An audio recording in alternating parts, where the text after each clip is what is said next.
My name is Sarah, and I've always believed that family is the most precious thing in life. I'm married to my loving husband, Jack, and we have two wonderful adult children, our son, Michael, and our daughter, Emily. Michael followed in his father's footsteps and became an engineer, while Emily pursued her passion for art. I couldn't have been prouder of both of them. Emily's artistic career took off quickly after college. She organized exhibitions that drew quite a crowd, and I never missed a single one. I remember her first major show like it was yesterday. The gallery was packed, and Emily's paintings were the talk of the evening. As I walked around the gallery admiring Emily's work, I spotted her talking animatedly with a tall, handsome man. Little did I know then that this man, David, would become her husband and the father of my granddaughter. Their whirlwind romance was a joy to watch. David seemed to adore Emily, and she was happier than I'd ever seen her. They married in a beautiful ceremony just a year after they met, and soon after, Emily announced she was pregnant. I was over the moon at the prospect of becoming a grandmother. When little Sophia was born, I fell in love all over again. She had Emily's dark curls and David's green eyes, a perfect combination of both her parents. It was around this time that Emily made a decision that surprised me. She announced that she was quitting her job to work from home and raise Sophia full-time. "Are you sure about this, honey?" I asked her one afternoon as we sat in her living room, watching Sophia play with her blocks. "Your career was just taking off. I'd be more than happy to help with Sophia if you want to keep working." Emily shook her head, a determined look in her eyes. "I appreciate the offer, Mom, but I want to do this myself. I'm ready to sacrifice my career for Sophia. She needs me right now." I couldn't quite shake the feeling that something was off about this decision, but I respected Emily's choice. After all, she was a grown woman capable of making her own decisions. As the months passed, I noticed that Emily became more distant. Our regular coffee dates became less frequent, and when I called, she always seemed to be busy. As Emily drifted away, I found myself spending more time with Michael and his wife, Lisa. When they had their son, Tommy, Lisa asked if I could help out as a nanny. Of course, I jumped at the chance. And so, I threw myself into my role as Tommy's nanny. It was exhausting but rewarding work, and it helped fill the void left by Emily's absence. Still, I couldn't help but wonder if Emily was upset about the time I was spending with Tommy. I wanted to talk to her about it, but she kept avoiding my calls and canceling our plans. As Christmas approached, I held on to hope that Emily would reach out. I imagined us all gathered around the tree, Sophia opening presents with wide-eyed wonder. But as the days ticked by, that hope began to fade. On Christmas Eve, I sent Emily a message. "Merry Christmas, sweetheart. We miss you and would love to see you tomorrow. Love, Mom." Hours passed, with no response. I tried to focus on the joy of having Michael, Lisa, and Tommy over, but Emily's absence cast a shadow over the festivities. Christmas morning came and still no word from Emily. As we sat around opening presents, I couldn't help but notice the empty spot where Emily, David, and Sophia should have been. "Mom, are you okay?" Michael asked, noticing my distraction. I forced a smile. "Of course, dear. Just thinking about how fast you've all grown up." But inside, I was seething. This wasn't just about missing a family gathering anymore. This was about crossing a line. After the presents were opened and the dinner was cleared away, I turned to Jack. "We need to go see Emily," I said firmly. "This has gone on long enough." Jack knew better than to argue when I used that tone. He nodded, and we began gathering gifts for Emily, David, and Sophia. As we pulled up to their house, I noticed that the curtains were drawn, and the Christmas lights that Emily usually put up were noticeably absent. My heart sank a little more. We approached the front door, arms laden with gifts. Jack rang the doorbell, and we waited. Seconds stretched into what felt like hours before we heard movement inside. The door creaked open, and there stood Emily. My heart nearly stopped at the sight of her. She looked different. Tired, yes, but there was something more. Her eyes, usually bright and full of life, seemed dull and wary. She was wearing long sleeves, despite the warmth of the house, and she held herself as if she was in pain. "Mom? Dad? What are you doing here?" Her voice was barely above a whisper. "Merry Christmas, sweetheart," I said, trying to keep my voice steady.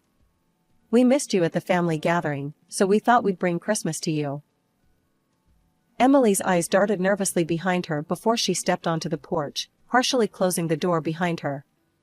That's really nice of you, but you shouldn't have come. I'm not feeling well, and I didn't want to get anyone sick." It was then that I noticed the bruise on her arm, partially hidden by her sleeve. My motherly instincts went into overdrive. "Emily, what happened to your arm?" I asked, reaching out to her. She flinched away from my touch, pulling her sleeve down. "Oh, it's nothing. I had a little accident the other day. Slipped in the bathroom. Clumsy me." I exchanged a glance with Jack. We both knew she was lying. "Where's Sophia?" Jack asked, trying to peek inside the house. "We brought her some presents." Emily's face softened at the mention of her daughter. "She's napping right now. But I'm sure she'd love to see you. Maybe she could come visit you tomorrow?" I nodded eagerly, grasping at this olive branch. "Of course. We'd love to have her over." We chatted for a few more minutes, the conversation stilted and uncomfortable. Emily kept glancing back at the house, as if afraid someone would overhear. As we were about to leave, I couldn't help but pull Emily into a hug. She stiffened at first, but then melted into my embrace. For a moment, I felt like I was holding my little girl again. The next day, I woke up early, my mind still reeling from our visit to Emily's house. I busied myself in the kitchen, preparing Sophia's favorite foods and setting up some art supplies. Around noon, the doorbell rang. I rushed to answer it, finding Emily standing there with Sophia. My heart ached at the sight of my daughter, her eyes darting nervously as if expecting trouble. "Hi, Mom," she said softly. "Sophia's excited to spend some time with you." I knelt down to Sophia's level, opening my arms. "Hello, sweetheart. Grandma's so happy to see you." Sophia hesitated for a moment before running into my embrace. I held her tightly, breathing in her sweet, familiar scent. Emily handed me Sophia's backpack. "I packed some of her things. I'll be back to pick her up this evening, okay?" I turned my attention to my granddaughter, determined to make the most of our time together. "Come on, sweetie. Let's go see what fun things Grandma has planned." We spent the afternoon drawing, baking cookies, and playing with dolls. It was wonderful to see Sophia laugh and play, but I couldn't shake the feeling that something was off. She seemed more subdued than usual, often glancing at the door as if expecting someone to burst in. As we sat coloring together, I decided to gently probe. "Sophia, honey, is everything okay at home?" Sophia's crayon paused mid-stroke. She looked up at me with those big, innocent eyes. "Mommy cries a lot," she said quietly. My heart clenched. "Why does Mommy cry, sweetheart?" Sophia shrugged, returning to her coloring. "Daddy yells at her. He says mean things." I tried to keep my voice calm, even as anger and fear surged through me. "What kind of mean things, Sophia?" "He says Mommy is stupid and can't do anything right. Sometimes he grabs her arms really hard." Sophia demonstrated, gripping her own arm tightly. We sat like that for a while, my mind racing. I knew I had to do something, but I wasn't sure what. I couldn't let Emily and Sophia continue living in fear. As the afternoon wore on, Sophia's play took a disturbing turn. She began acting out scenes with her dolls, making them yell at each other and push each other around. "Sophia," I said gently, "where did you learn to play like that?" She looked up at me, her face serious. "That's how Daddy treats Mommy sometimes." After Sophia's revelations, I couldn't sit idle any longer. I called Lisa, my daughter-in-law, and asked if she could watch Sophia for a few hours. She agreed without hesitation, sensing the urgency in my voice. Jack, I said, my voice trembling with a mix of fear and determination. We need to go to Emily's house. Now. He nodded, his face grim. I'll drive. The ride to Emily's house was tense, filled with unspoken worries. As we pulled up to their street, I suggested we speak to the neighbors first. Maybe they've heard something, I reasoned. It could give us a better idea of what's really going on. We approached the house next door, and a middle-aged woman answered. Her eyes narrowed as we introduced ourselves as Emily's parents. We're concerned about our daughter, I explained. Have you heard any disturbances from their house? Any arguments or screaming? The woman's face hardened. I haven't heard a thing, she said dismissively. They seem like a perfectly normal couple to me. Her arrogant tone set my teeth on edge, but I thanked her politely. As we walked away, Jack squeezed my hand reassuringly. We were about to knock on Emily's door when we heard it, David's voice, raised in anger. Why did you let Sophia go to your mother's? You know, I don't like her spending time there. My blood ran cold. Jack and I exchanged a look of horror before I jabbed the doorbell, my heart pounding. The shouting abruptly stopped. Moments later, David opened the door, a pleasant smile plastered on his face. Sarah, Jack, what a surprise. What brings you here? He asked, his voice eerily calm. I peered past him, my eyes widening as I saw Emily struggling to her feet. Without a word, I pushed past David and rushed to my daughter's side. Emily, sweetheart, are you all right? I asked, checking her for visible injuries. She nodded weakly, avoiding my gaze. Anger surged through me as I turned to face David. How dare you treat my daughter like this? I hissed, my voice low and dangerous. I know what's been going on here, and I won't stand for it any longer. David's facade cracked for a moment before he regained his composure. I think you've misunderstood, Sarah. I'm simply trying to raise my wife properly. She can be quite difficult sometimes, you know. Raise her? I spat. She's your wife, not your child. And there's nothing proper about abuse. David's eyes narrowed. Why don't we ask the neighbors? They'll tell you everything's fine here. In that moment, I realized the horrifying truth. The neighbors were complicit in this abuse, turning a blind eye to Emily's suffering. I think it's time for you to leave, David said coldly. I need some time to cool down. We can discuss this misunderstanding later. Before I could protest, he was out the door, leaving us alone with Emily. As soon as he was gone, Emily broke down. Through her tears, she began to reveal the full extent of her ordeal.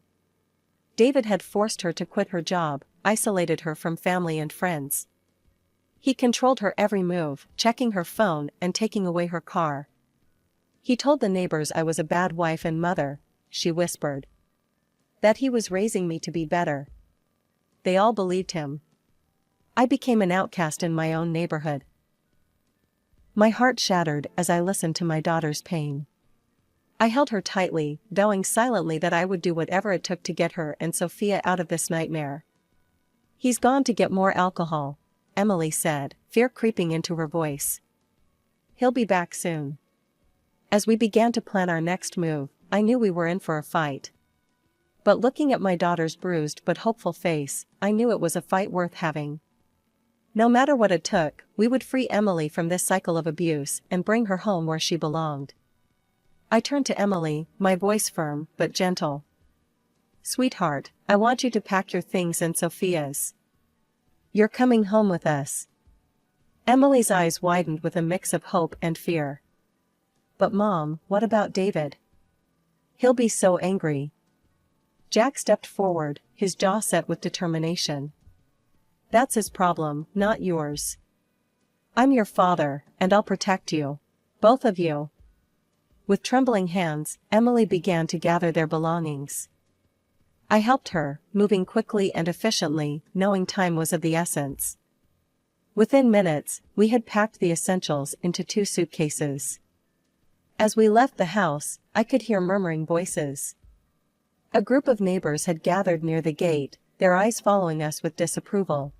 An elderly woman stepped forward, her face pinched with judgment. You should be ashamed, she spat at me. You've raised your daughter poorly. She should be grateful that her husband tolerates her and takes care of her and the child. Anger surged through me. Without a word, I gently took Emily's arm and pushed up her sleeve, revealing the dark bruises that mottled her skin. Is this what you call taking care? I asked, my voice ringing out in the sudden silence. Would any of you like to be raised like this? The neighbors' faces flushed with embarrassment, and they quickly dispersed, avoiding eye contact. We hurried to the car, Jack helping Emily with the suitcases, while I kept watch. Just as we were about to leave, I spotted a familiar figure running towards us. David, I gasped. He was red-faced with rage as he reached the car, immediately grabbing for Emily. What do you think you're doing? He snarled.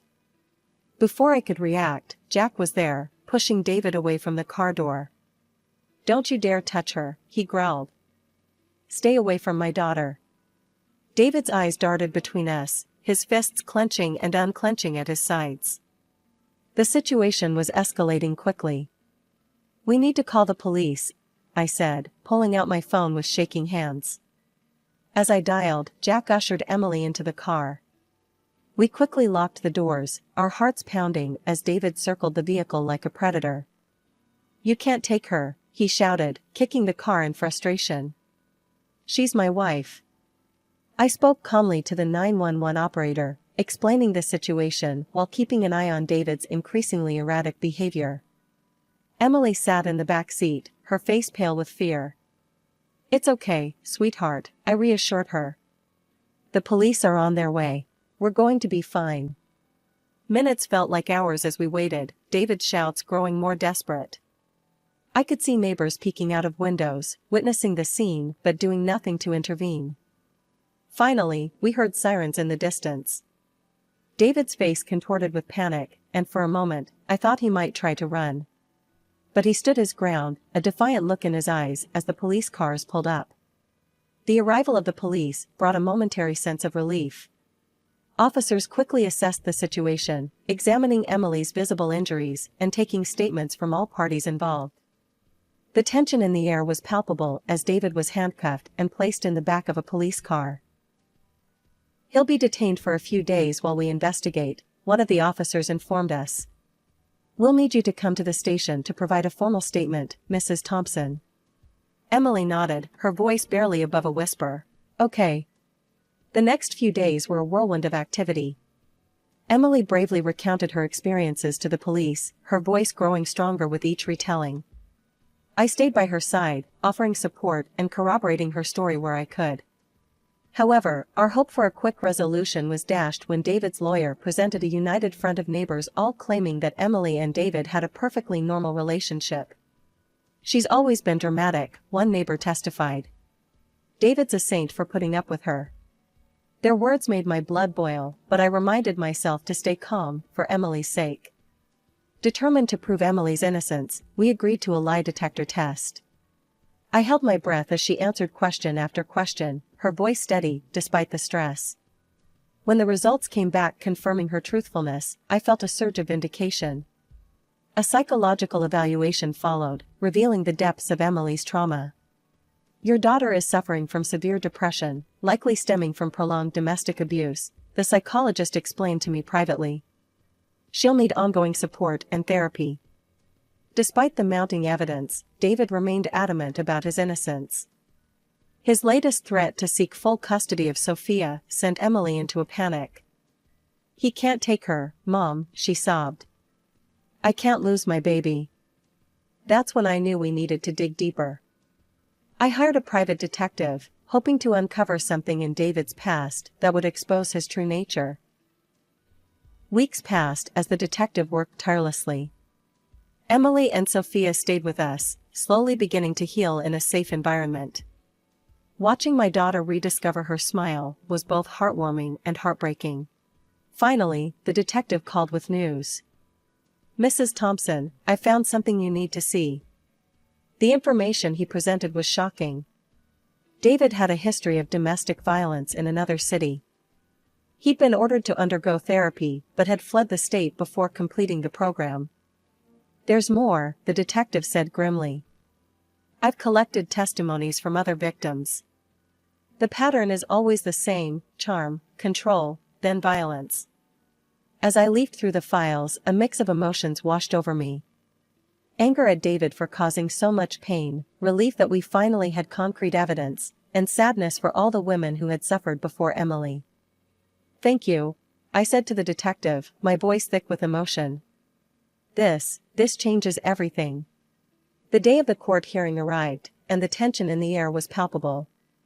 I sat beside Emily, squeezing her hand reassuringly as we waited for the proceedings to begin. Our lawyer, a stern-faced woman named Ms. Henderson, arranged the stack of evidence before her.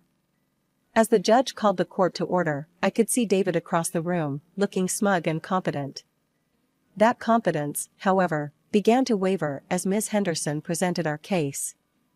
"Your Honor," she began, "I'd like to present evidence of Mr. David Thompson's history of domestic abuse." One by one, she laid out the detective's findings, police reports from David's previous city, incomplete therapy records, and testimonies from past victims. David's lawyer objected vigorously, but the judge overruled him, allowing the evidence. Then came a moment that sent shockwaves through the courtroom. Ms. Henderson called forward a witness, Sarah, David's ex-girlfriend from 7 years ago. Sarah's voice trembled as she recounted her experiences. He would fly into rages over the smallest things. The bruises. I had to cover them with makeup every day. Next, Ms. Henderson presented Emily's lie detector results and psychological evaluation. "As you can see, Your Honor, Mrs. Emily Thompson's account has been verified by multiple professional sources." The coup de grace came in the form of voice messages David had left on Emily's phone. His threatening voice filled the courtroom. "If you ever try to leave me, I'll make sure you never see Sophia again." Just when I thought we'd presented everything, Ms. Henderson surprised us all. "Your Honor, we have one more witness. With the court's permission, I'd like to call Sophia Thompson to the stand, accompanied by her child psychologist." My heart clenched as I watched my 5-year-old granddaughter walk to the front of the courtroom, her small hand clasped in the psychologist's. Sophia's eyes were wide, but her voice was clear as she spoke. "Daddy would yell at Mommy a lot," she said. "He would push her and say mean things. It scared me." Then came the moment that left the entire courtroom in stunned silence. Sophia's psychologist presented a video to the court, a shaky, dimly lit clip that Sophia had recorded on her mother's phone one night when she'd been woken by shouting. In the video, David's enraged voice could be clearly heard, along with the sound of something shattering and Emily's frightened pleas. As the video ended, I could see tears in the judge's eyes. David sat slumped in his chair, all pretense of innocence gone. The judge's verdict came swiftly and decisively. David was sentenced to prison for domestic abuse, with mandatory counseling.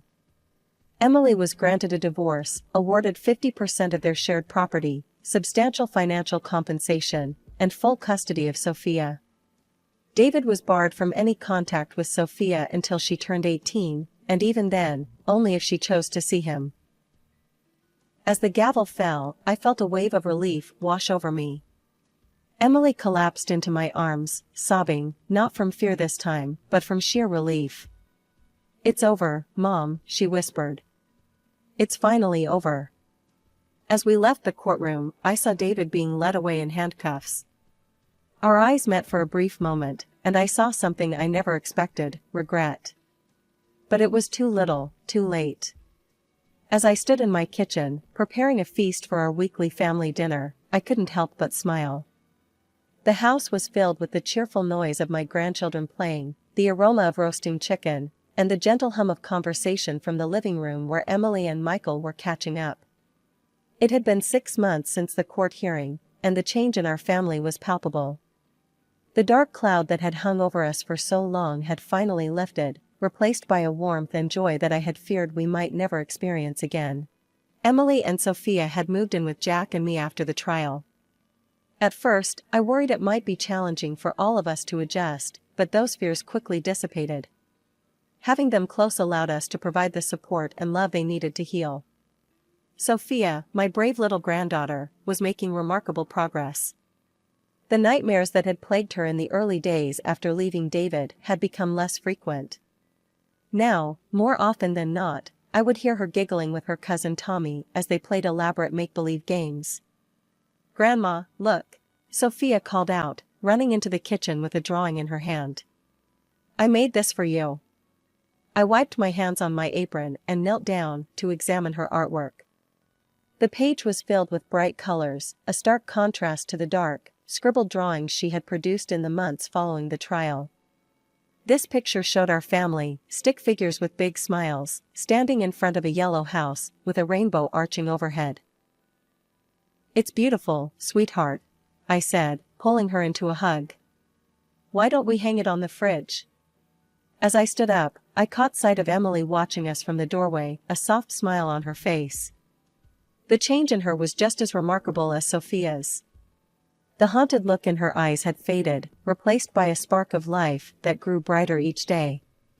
"Need any help, Mom?" she asked, stepping into the kitchen. "You can set the table if you'd like," I replied, gesturing to the stack of plates on the counter.